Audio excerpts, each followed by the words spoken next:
Olá, estamos aqui para mais uma lição. Hoje, a lição de número 13, cujo título é Josias, o último monarca benevolente de Judá. Bem, a história do rei Josias é uma história muito interessante. Eu gosto muito desse personagem bíblico. Josias, ao contrário de seu pai e do seu avô, ele caminha conforme a vontade de Deus.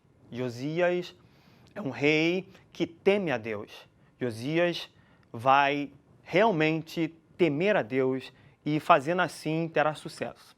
Bem, o problema da história de Josias é que ele, por algum momento da sua vida, ele deixou com que o livro ainda estivesse perdido. Ora, Ilquias, o sacerdote, vai encontrar o livro. Haverá um movimento de profetismo, ou seja, profetas falando no período de Josias. Inclusive, o rei Josias, além da profetisa Hulda, ele é contemporâneo também a Jeremias, o grande profeta que vai estar ali no tempo do cativeiro. O profeta que vai profetizar os 70 anos de cativeiro babilônico. Josias, ele encontra o livro por meio do sacerdote Ilquias. Vamos analisar, então, algumas características deste livro que é muito importante, que estava perdido. Primeiramente, eu lhe faço a pergunta. Será que você tem perdido o livro de Deus? O livro estava dentro da casa de Deus, mas estava perdido. Onde está o livro de Deus na sua vida? Você tem feito como salmista? Guardei, escondi a sua palavra no meu coração para não pecar contra ti? Não perca o livro de Deus. Não venha a perder a palavra de Deus jamais das suas vistas. Você tem que amá-la diariamente.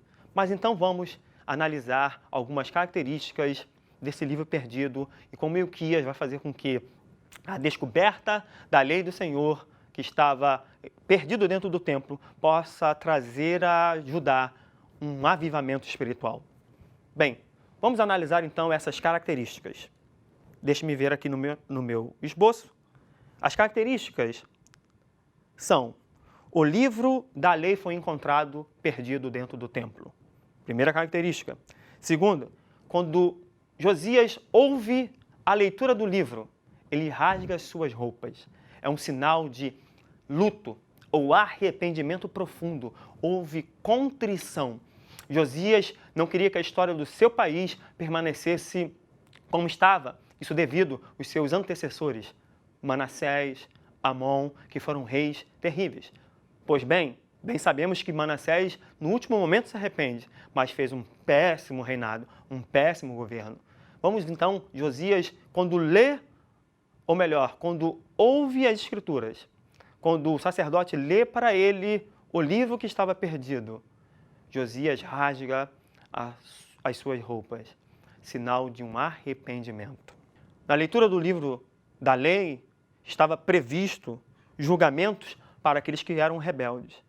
Judá estava tão rebelde quanto o reino do norte e Israel. Então, coisas terríveis poderiam acontecer. Pois bem, os seus antecessores, como Manassés, já teve um prenúncio do cativeiro. Josias é um dos reis que, após a sua morte, os reis subsequentes a eles, os posteriores, são péssimos reis e não vai acontecer outra coisa senão o cativeiro babilônico sobre o reino de Judá. Características que acontecem analisando o perfil desse rei Josias.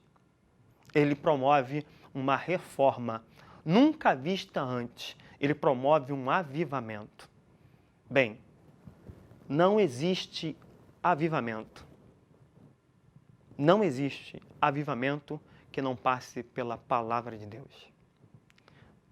Pode acontecer muitos movimentos, mas o verdadeiro avivamento é aquele que é pautado na palavra, aquele que demonstra e nos ensina tudo aquilo que devemos seguir e obedecer. Josias encontra o livro e aí ele obedece o que está escrito. Isso vai retardar a punição para o reino de Judá. Mas, infelizmente, o rei Josias teve uma atitude equivocada. Mas qual é a atitude equivocada que o rei Josias teve? Ele se precipitou. O faraó Neco, ou Nical II, segundo a história secular, vem em socorro ao Império Assírio por causa da ascensão do reino babilônico. E ele vai passar pela Palestina. E Josias vai ao encontro desse faraó. Josias quer impedir a passagem, ou para, melhor ainda, enfraquecer o Império Assírio, ou para impedir que o próprio faraó pudesse fazer um ataque surpresa. O faraó diz que ele não deveria intervir, porque entendeu isso como uma ordem divina. A precipitação de Josias lhe causou a morte. Infelizmente, esse monarca que era benevolente, temente a Deus, que fez um avivamento por meio da palavra de Deus, ele se precipitou. Isso demonstra que nós somos seres imperfeitos. Estamos num processo de aperfeiçoamento e melhoria.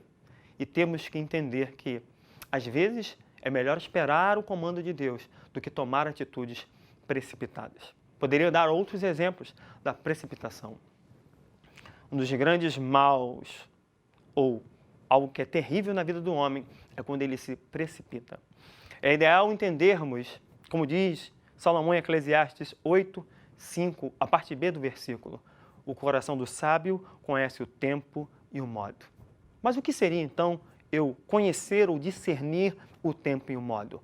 O tempo e o modo seria assim: quando agir, como agir, por que agir, de maneira a qual eu vou agir, ou seja, quais são as estratégias que eu preciso, o que eu necessito para agir corretamente. E, além disso, saber o tempo certo da ação. Josias, infelizmente, ele se precipitou.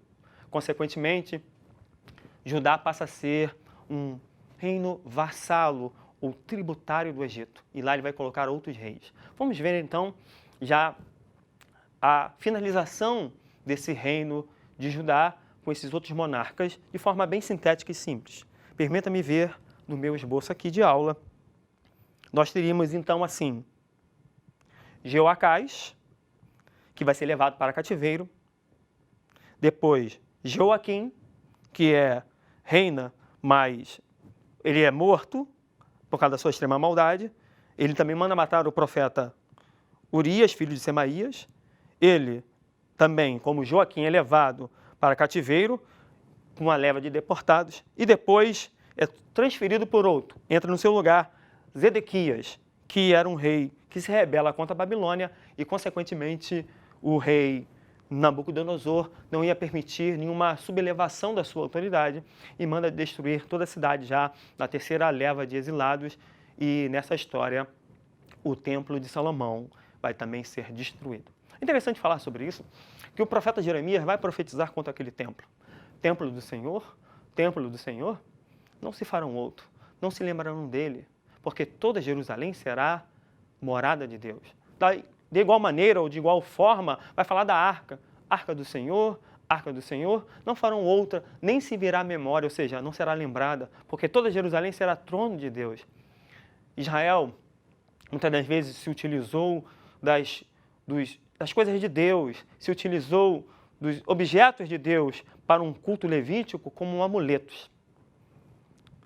Quando, exemplificando melhor, Israel, na batalha contra os filisteus, quando Hofni e Finéias morrem e a arca de Deus é levada pelos filisteus, lá em 1 Samuel 5, então, como está escrito em 1 Samuel 5, a arca foi feita como um amuleto. Ora, também é bem verdade que Jerusalém foi protegida no tempo de Ezequias, por causa do templo, mas não apenas por causa do templo, porque o nome de Deus estava lá, porque o monarca Ezequias era fiel a Deus. Já no caso, quando Israel começa a utilizar isso como uma pretensão para ter aquilo como um amuleto e continuar vivendo em pecado, Deus permite que o seu maior símbolo de religião, ou seja, do Antigo Testamento, o templo, seja completamente destruído. Mas por que Deus permitiu a destruição do templo, posteriormente ao reinado de Josias? Porque Deus não queria apenas uma religião, Deus queria um relacionamento. Deus é um Deus de relacionamentos. Então podemos aprender com Josias. Temos que sempre ter a palavra em mãos, ter o amor pela palavra, guardá-la, obedecê-la e, acima de tudo, não nos precipitar nas nossas decisões. É melhor manter a calma, é melhor confiar no Senhor e discernir o tempo e o modo, como agir, quando agir. Então, desta maneira, podemos aprender com o rei Josias coisas excelentes. Bem, essa é a última lição. Eu aconselho que você compre um material de apoio. Nós temos aqui, como material de apoio até mesmo na bibliografia, o novo comentário Beacon, que vai ser um grande suporte para as suas aulas. Então, adquira esse produto. Bem, essa foi a última lição e foi um prazer poder comunicar com vocês e ensinar a vocês alguma coisa sobre essas grandes lições sobre os reis e espero vê-los em outro momento. Deus abençoe. Foi um prazer.